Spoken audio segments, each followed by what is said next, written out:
మన ప్రభువును మన రక్షకుడైన యేసు క్రీస్తు నామంలో మనకు శుభములు. దేవుడు మనల్ని ప్రేమించి ఇప్పటి వరకు బ్రతికించాడు.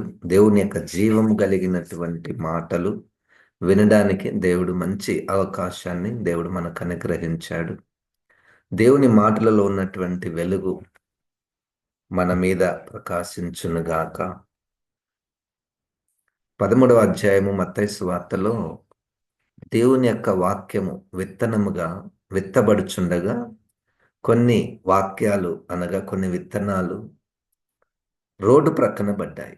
అవి అపవాది వచ్చి ఎత్తుకొని పోయాడంట.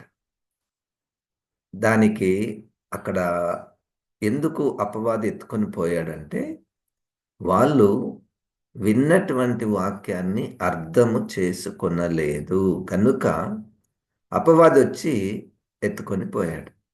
కనుక వాక్యమును మనము నిర్లక్ష్యముగా ఏదో ధ్యాసలో ఉండి లేదో ఏదో ఒక వార్త సమాచారము అన్నట్టుగా కాకుండా ఇది దేవుని యొక్క మాటలు, నన్ను మమ్ములను బ్రతికించే మాటలు అన్న మనసుతో ఈ మాటలను మనము విందాము.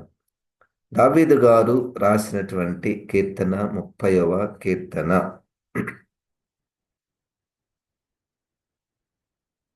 దావీదు గారు రాసినటువంటి 30వ కీర్తనలో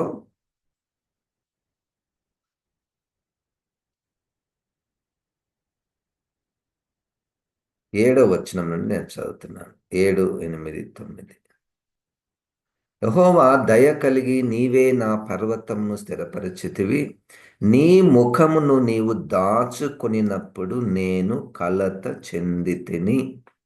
యెహోవా నీకే మొర్రపెట్టి తిని నా ప్రభువును బతిమాలుకొంటిని. నేను గోతిలోనికి దిగిన ఎడల నా ప్రాణము వలన ఏమి లాభము? మన్ను నిన్ను స్తుతించునా, నీ సత్యమును గూర్చి అది వివరించునా.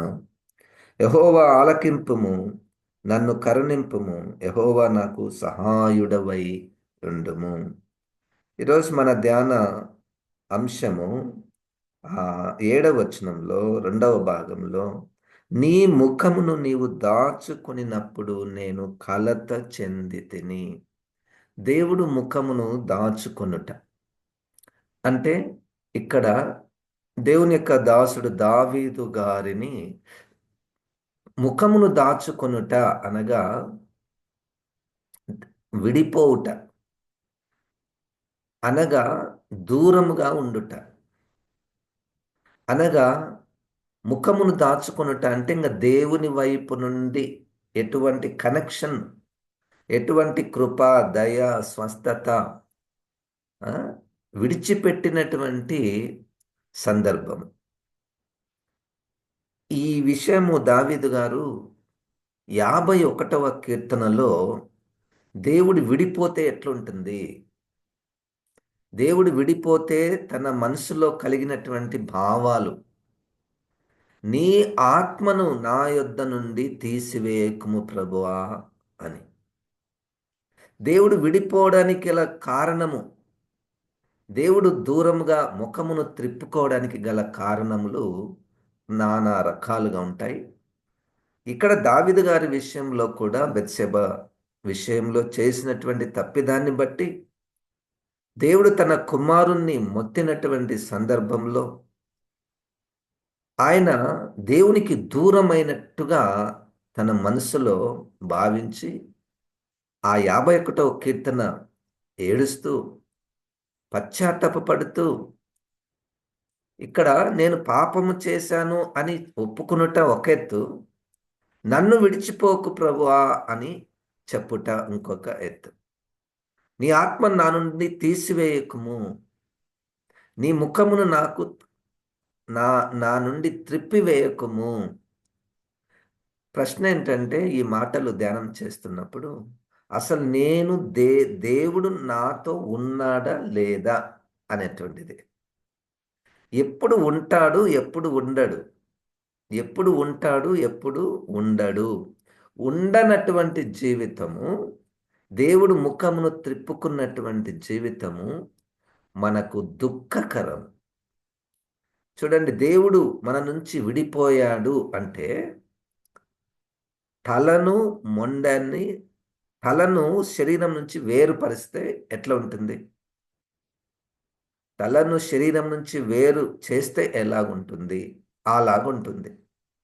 అయితే ఒక్కొక్కసారి యెహెజ్కేలు గ్రంథములో 8వ అధ్యాయంలో ఇది రెండవ కోణము. దేవుడు లేకపోతే ఇక దేవుడు ఎట్లా లేడు అని వాళ్ళు విగ్రహారాధన వైపుకు తిరిగారు. దేవుడు మా నుంచి ఎట్లా ఆయన దూరం అయిపోయాడు, ఇక మనం ఏం చేసినా ఏం కాదు అని అది ఇంకొక కోణంలో ఇంకొక రకమైనటువంటి గుంపు ప్రజలు దేవుడు లేడు, దేవుడు చూడడు, దేవుడు పట్టించుకోడు, దేవుడు మనల్ని ఏం చేయలేడు అన్నటువంటి భావనలో ఉన్నటువంటి వారికి సంతోషమే ఉంటుంది. దేవుని గురించినటువంటి వాళ్ళకు జ్ఞానము లేదు కాబట్టి. అయితే ఇక్కడ పాయింట్ ఏంటంటే దేవుడు కలిగినటువంటి వారు, దేవుణ్ణి కలిగినటువంటి వారు, దేవుణ్ణి తెలిసినటువంటి వారు, దేవుని ప్రేమను, దేవుని రక్షణను పొందుకున్నటువంటి వారు కొన్ని సందర్భాలలో దేవుడు తన ముఖాన్ని త్రిప్పుకున్నటువంటి సందర్భాలలో వాళ్ళు కలత పొందుతారు. ఎంతగా అంటే నువ్వు దేవా నువ్వు దూరంగా ఉంటే నేను మన్నైపోతా, అంటే నేను చనిపోతా, ఇక నా జీవితమే వ్యర్థము అన్నట్టు అనమాట. నా జీవితమే వ్యర్థం. మొదటి సమూయేలు గ్రంథంలో 6వ అధ్యాయంలో కొన్ని వచనాలను 4వ అధ్యాయంలో మనం చూస్తే అక్కడ ఇశ్రాయేలీలు ఫిలిస్తీయులతో యుద్ధమునకు వెళ్తారు. 4వ అధ్యాయం, మొదటి సమూయేలు గ్రంథం 4వ అధ్యాయంలో యుద్ధానికి వెళ్ళినప్పుడు వాళ్ళు ఓడిపోతారు. ఇశ్రాయేలీలే ఓడిపోతారు. దాదాపుగా 4,000 మంది చనిపోతారు ఇశ్రాయేలీలే. తర్వాత వాళ్ళు వెనక్కి వచ్చి ఎందుకు ఓడిపోయాము మనము, దేవుడు మనతో ఉన్నాడు కదా అంటే ఎవరో చెప్తారు, అయ్యా మనము మందసాన్ని తీసుకొని పోతే మనం గెలుస్తాము అని అంటారు. మందసాన్ని తీసుకొని నెక్స్ట్ టైం మందసాన్ని తీసుకొని వెళ్తారు. మందసం తీసుకొని వెళ్తున్నప్పుడు ఆరాధనలు, గట్టి గట్టి శబ్దాలు, ఇవన్నీ ఫిలిస్తీయులు విని భయపడిపోతారు. భయపడిపోయి ఇదిగో పలానా దేవుడంట, ఆయన దేవుడు ఇశ్రాయేల్ ఎడల చాలా గొప్ప కార్యాలు చేశారంట అని వాళ్ళు మాట్లాడుకొని భయపడిపోతుంటారు. చివరికి ఇశ్రాయేల్ వచ్చి యుద్ధానికి పోతారు. ఇప్పుడు విచిత్రంగా ఏంటంటే ఇశ్రాయేలీలు ఇశ్రాయేలీలు దాదాపుగా 30,000 మంది చనిపోతారు. మందసము లేనప్పుడు ఓడిపోయారు, మందసము ఉన్నప్పుడు కూడా ఓడిపోయారు. ఈ సంగతిలో ఈ ఈ యుద్ధంలో ఏలీ గారి యొక్క కుమారులు ఇద్దరు కూడా చనిపోతారు. మరియు ఈ వార్త విన్నటువంటి ఏలీ గారు కూడా చనిపోతాడు. మరలా ఈ వార్త విన్నటువంటి ఆ ఏలీ గారి యొక్క కోడలు, ఆమె కూడా ప్రసవించి ఆమె కూడా చనిపోతారు. ఎందుకు ఇంత విపత్తు జరుగుతుంది, ఇంత మరణాలు అవుతున్నాయి, ఇంత ఏడుపు, ఇంత కలత ఈ ఈ ఇశ్రాయేల్ యొక్క దేశంలో ఇంతగా జరుగుతుంది అన్న దానికి కారణము చూడండి. 4వ అధ్యాయము, మొదటి సమూయేలు గ్రంథము 4వ అధ్యాయంలో 21, 22 వచనాలు నేను చదువుతున్నాను.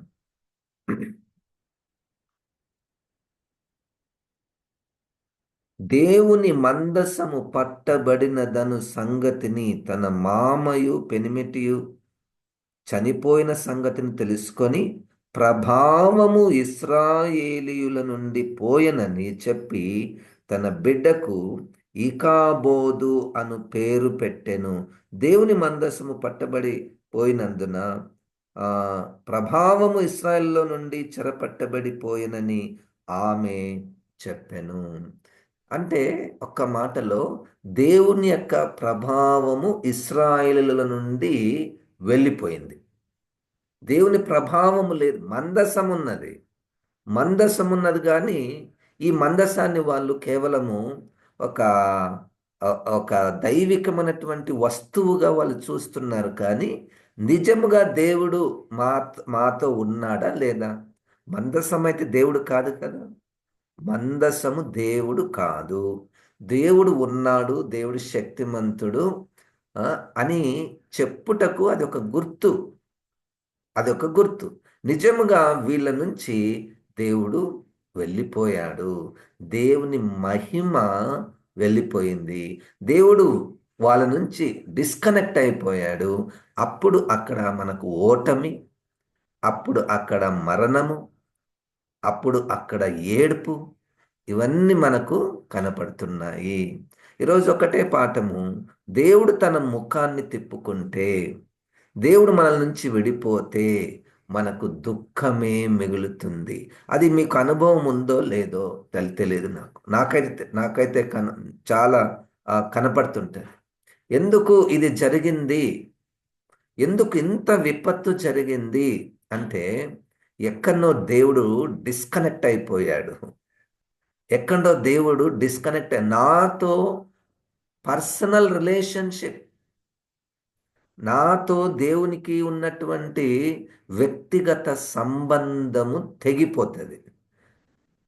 తెగిపోవడానికి కారణము పాపము. తెగిపోవడానికి, దేవుడు దూరంగా ఉండడానికి గల కారణము పాపము. దుఃఖము ఏర్పడుతుంది. ఇటువంటిదే యెహోషువ గ్రంథంలో కూడా 7వ అధ్యాయంలో వారు 7వ అధ్యాయంలో ఓడిపోతారు. ఇశ్రాయేలీలు ఆయి అన్నటువంటి పట్టణము వారి ద్వారా వీళ్ళు ఓడిపోతారు. ఓడిపోయిన తర్వాత యెహోషువ గారు ప్రార్థన చేస్తాడు. ప్రభువా, ఎందుకు ఓడిపోతిమి మేము అని. చూడండి, యెహోషువ గ్రంథము 7వ అధ్యాయము 4, 5 వచనాలు నేను చదువుతున్నాను. కాబట్టి జనులలో ఇంచుమించు 3000 మంది అక్కడికి వెళ్ళిరు గాని వారు హాయి వారి ఎదుట నిలువలేక పారిపోయిరి. అప్పుడు హాయి వారిలో 36 మనుషులను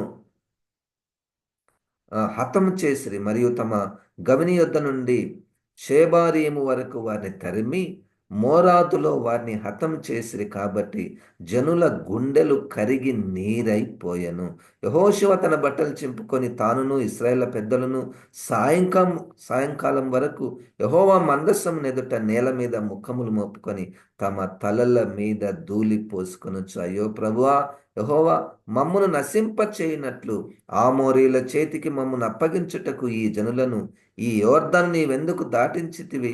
మేము యోర్దాన్ అవతల నివసించుట మేలు.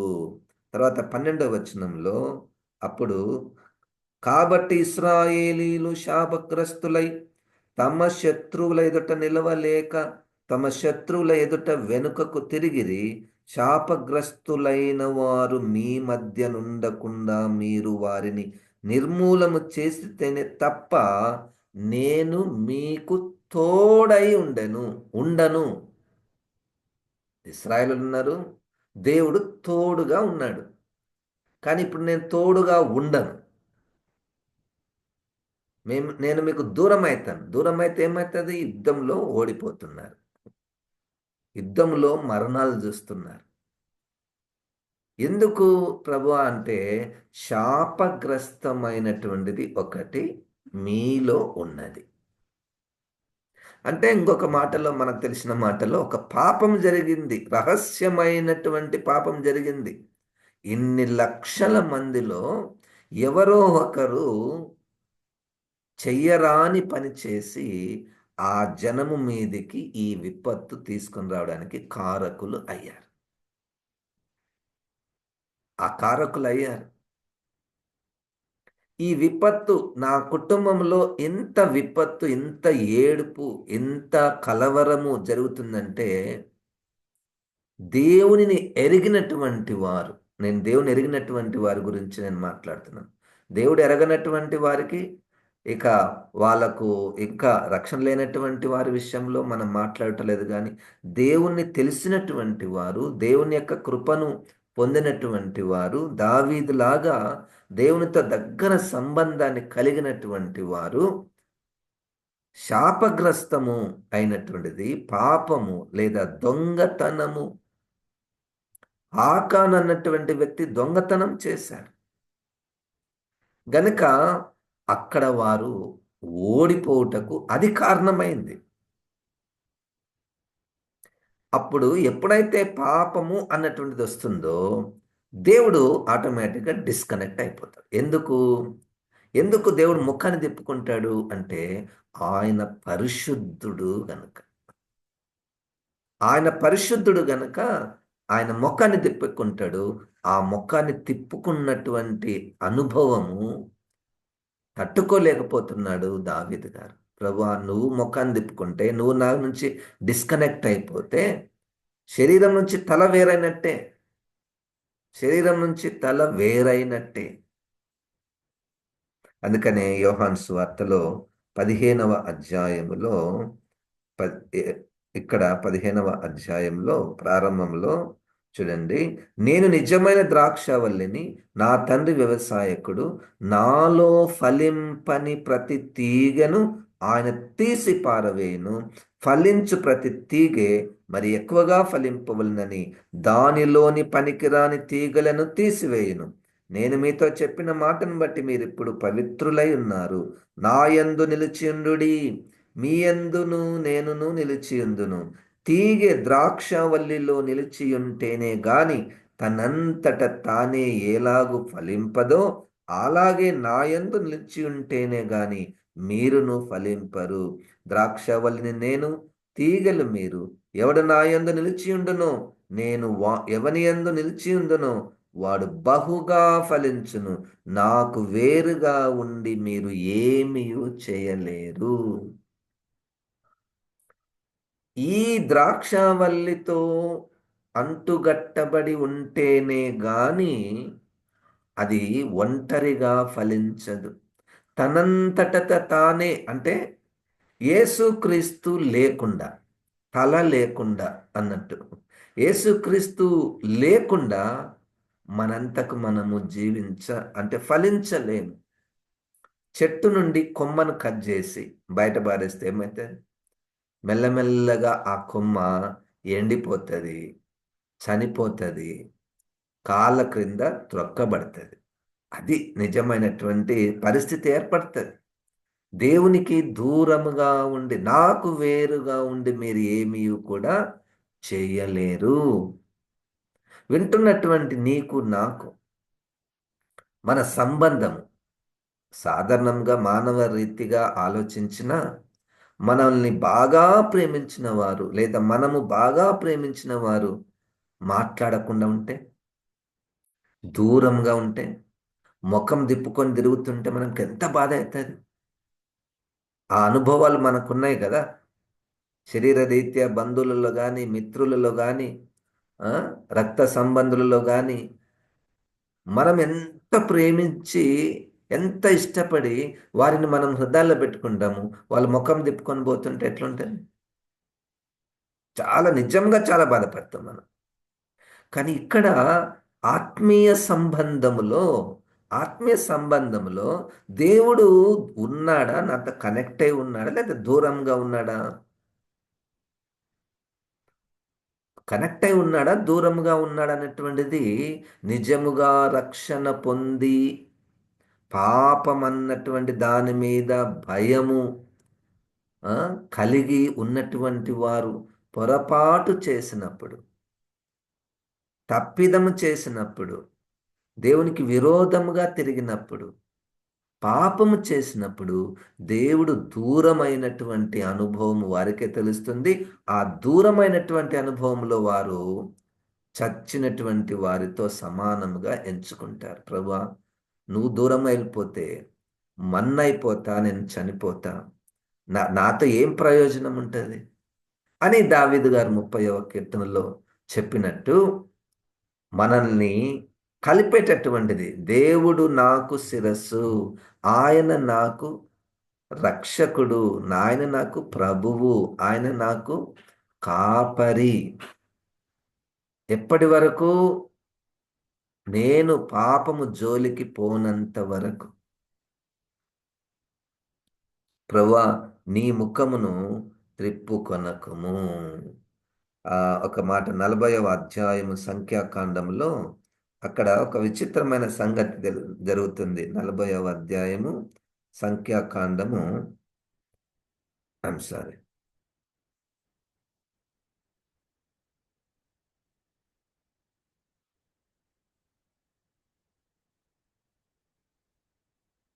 40 అధ్యాయం కాదండి. అధ్యాయం నేను ఆ, గుర్తు చేస్తాను. సంఖ్యాకాండంలో ఒక సందర్భం వీళ్ళు ఆ, ప్రయాణంలో ఉంటారు. ఇస్రాయేలీలు మోషే గారు నడిపిస్తూ ఉంటారు. నడిపిస్తూ ఉంటే ఆ, వాళ్ళు చాలా గొనుగుతారు. దే మోషే గారి మీద, దేవుని మీద, మమ్మల్ని ఎందుకు ఇక్కడ తీసుకుని వచ్చారు అని వాళ్ళు గొనుగుతారనమాట. గొనిగినప్పుడు దేవుడు వారి మీద కోపగించుకుంటాడు. వీళ్ళని నేను తీసేస్తాను, వీళ్ళని చంపేస్తాను, మోషే గారి ద్వారా నేను కొత్త జనాంగాన్ని నేను తీసుకొని వస్తాను అని అంటాడు. అన్నప్పుడు వాళ్ళు మరలా కొంచెం వెనక్కి తగ్గి, సరే సరే మేము పాపం చేసినాము అని అంటారు. వెంటనే వీళ్ళు, ఈ కొంతమంది ఇస్రాయేలీలు, మేము ఆ శత్రువుల మీదకి యుద్ధానికి పోతామంట. అంటే అప్పుడు మోషే గారు అంటాడు, అయ్యా, ప్రస్తుతం అయితే దేవుడు మీతో లేడు. మీరు సనిగిన గొనిగిన విషయాలను బట్టి దేవుడు మీ దగ్గర లేడు. కాబట్టి మీరు వెళ్ళకండి అంటే వాళ్ళ మాట వినక వెళ్ళి ఓడిపోతారు. చూడండి, అంటే దేవుడు ఉన్నాడా, ఆయన ముఖం మన తట్టు తిప్పాడా లేదా అన్నటువంటి విషయం మనము గుర్తు చేసుకోవాలి. దావీదు గారు 51వ కీర్తనలో, ప్రభువా, నీ పరిశుద్ధాత్మను నా నుండి తీసివేయకము అని ఏడ్చుకుంటూ, అంటే నీ ఆత్మను తీసివేస్తే ఇంకా ఏముంది? నా నుండి తల వేరైపోతే ఇంకేముంది? అసలు దేవుడు లేనటువంటి జీవితము, క్రీస్తుతో అంటు గట్టబడినటువంటి జీవితము, అది ఏంటి, ప్రయోజనం ఏంటి?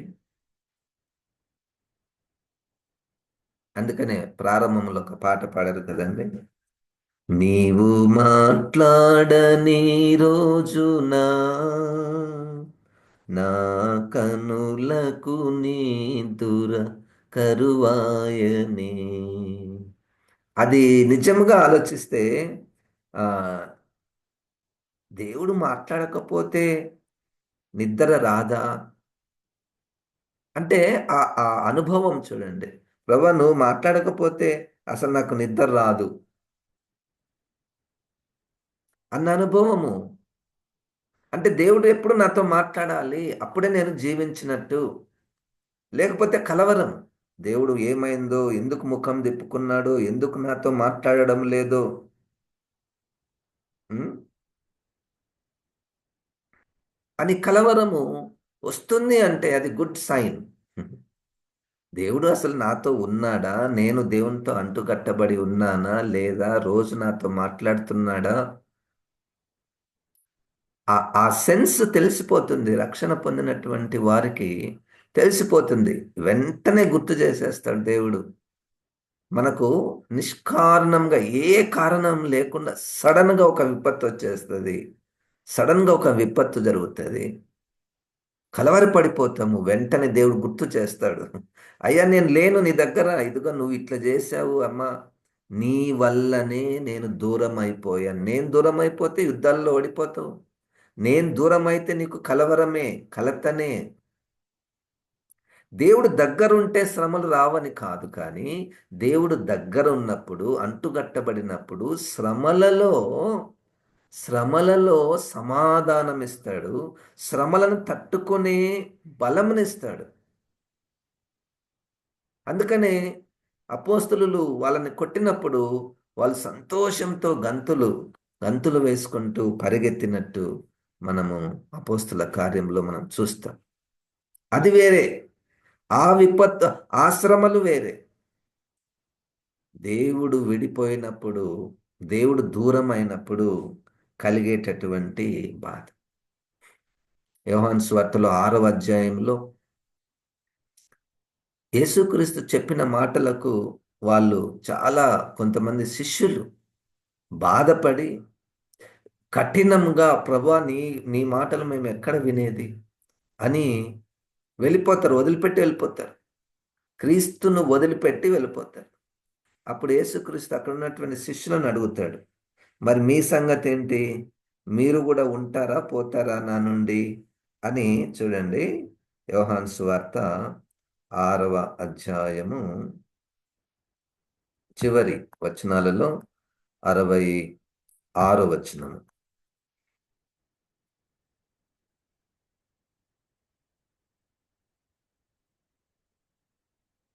అప్పటి నుండి ఆయన శిష్యులలో అనేకులు వెనుక తీసి మరి ఎన్నడూను ఆయనను వెంబడింపలేదు.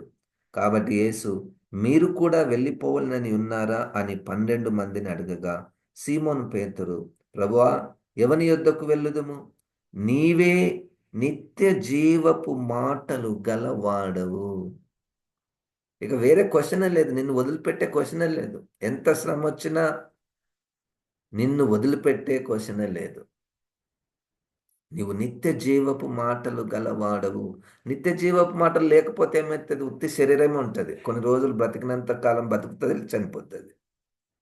కానీ ఇప్పుడు నిత్య జీవపు మాటలు యేసుక్రీస్తుతో అంటుగట్టబడినటువంటి ఆ అనుభవము, ఆహ్, ఆహ్, ఆల్ ఆ లైఫ్ అనేటువంటిది మనకు ఉండాలి. దేవునికి దూరమైనటువంటి సంగతి, దేవునికి దూరమైనటువంటి అనుభవము, తట్టుకోలేనటువంటి అనుభవము. వెంటనే కీర్తనకారుడు, ప్రభా, నేనది తట్టుకోలేను. నేను చచ్చిపోయినటువంటి దానితో సమానము. నువ్వు దూరంగా ఉంటే నాకు నువ్వు కావాలి. నువ్వు నాలోకి రావాలి. నేను తప్పు చేశాను. నేను పాపం చేశాను. నాకు నూతనమైనటువంటి మనస్సు పుట్టించుము ప్రభువా. నన్ను నీ రక్తంలో కడుగు, బాగుగా కడుగుము అని మనము ప్రార్థన చేసుకోవాలి. ప్రార్థన చేసుకుందాం. జీవం గల దేవా, వాక్యమైన ప్రభువా, నిజంగా ప్రభువా, భక్తులు నీవు దూరంగా ఉండుట వారు తట్టుకోలేకపోయారు.